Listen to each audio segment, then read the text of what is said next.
नमस्ते भैया बहनी चाची भाई लोगन। आज मैं एक सोहर गीत लेके आई हूँ। आप लोगन को अच्छा लगे तो लाइक करना।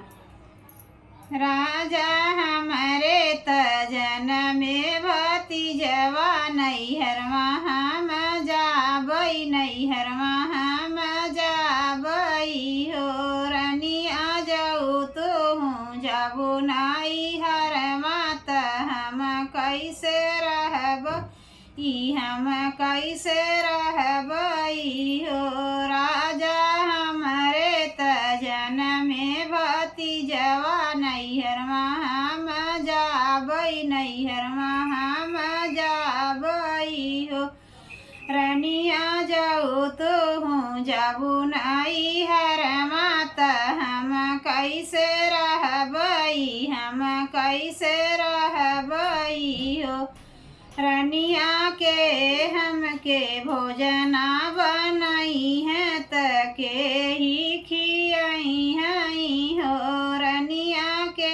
हमके भोजना बनाई तके ही खियाई है हो राजा एक दिन खानवा बनायत दुई दिन खायत दुई दिन खाय हो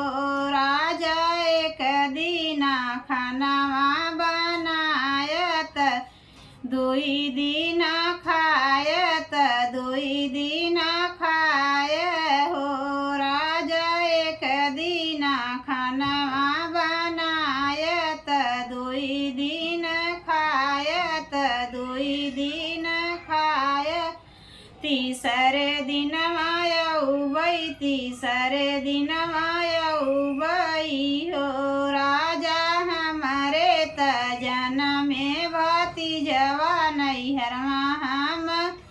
जाबई नैहर हम जाबई हो रनिया जाऊ तो हूँ जाबू नैहर मात हम कैसे रहबई हम कैसे रहबई हो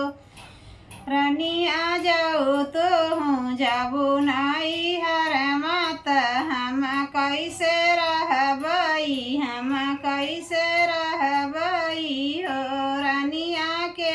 हमके पनिया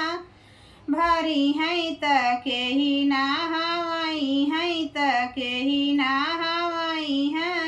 हो राजा एक दिन पनिया तो भरत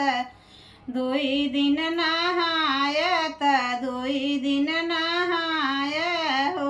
राजा एक दिन पनिया तो भरत दुई दिन नहायत दुई दिन नहाय हो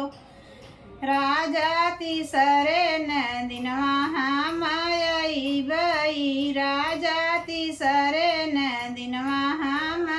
अइबई हो राजा हमारे तजन में भतीजवा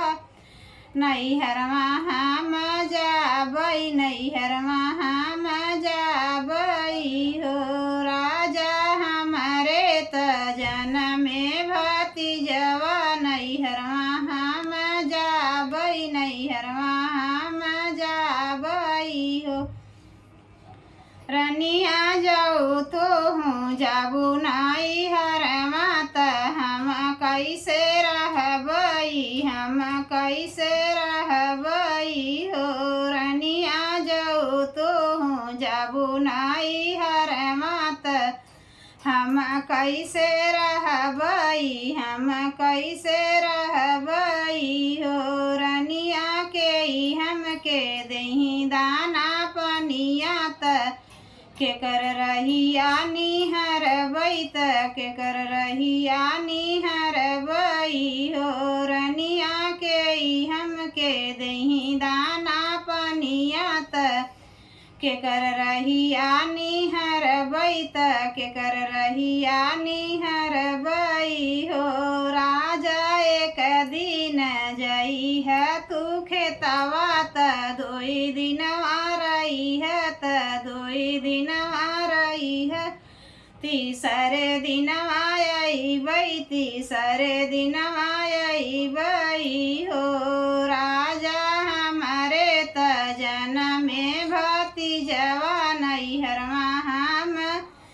जाबै नैहरमा हम जाबै हो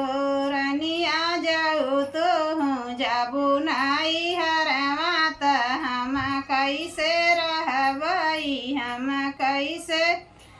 रहबै हो रनिया के मोर से जिया सजही तके तकिया लगई हई हो रनिया के मोर से जिया बिछही तके तकिया लगई हई हो राजा एक दिन से जिया सजायत तकिया लगाय हो राजा एक दिन से जिया सजायत एक दिन जागती सरे दिन मायई तीसरे दिन मायई हो राजा एक दिन से जिया बिछाय दूसर दिन जाग दूसर दिन जाग तीसरे दिन मायई तीसरे दिन मायई हो राजा हमारे त भाई भातीजवा नैहरमा हम जाबै नैहरमा